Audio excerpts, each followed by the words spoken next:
কথা বুঝছেন না আপনারা? 21 বছর তাদেরকে সময় দিয়েছেন, তোমরা কথা বোঝার চেষ্টা করো।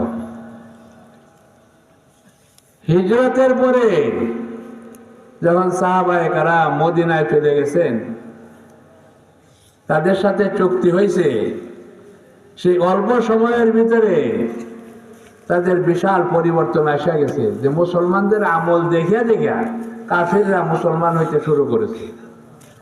আজকে দুনিয়াতে মুসলমানের সংখ্যা বেশি না মুসলমানের সংখ্যা বেশি? তো মুসলমানরা মুসলমান কেন হয় না, তার কারণটা বুঝতে পারি আমরা?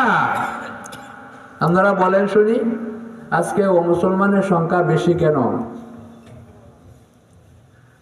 মুসলমানরা যদি ইসলাম বুঝে আমল করতে পারত, ওইখানে যে অল্প সংখ্যক মুসলমান তারা নিজেরা মজবুত হয়ে আল্লাহর হুকুম আকাম মানিয়া চলছে, সবচেয়ে বেশি শক্তিশালী কুফরি যা ছিল মক্কার ভিতরে, তারা শিরিক করত।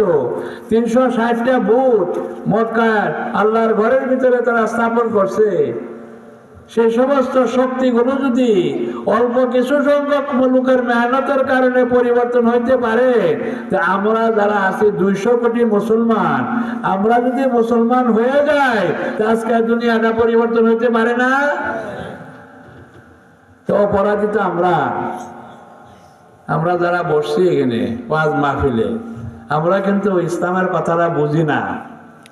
ভালো করে বুঝেন, আমরা ইসলামের কথা বুঝি না বিদায় ইসলামের উপরে আমল করতে পারি না।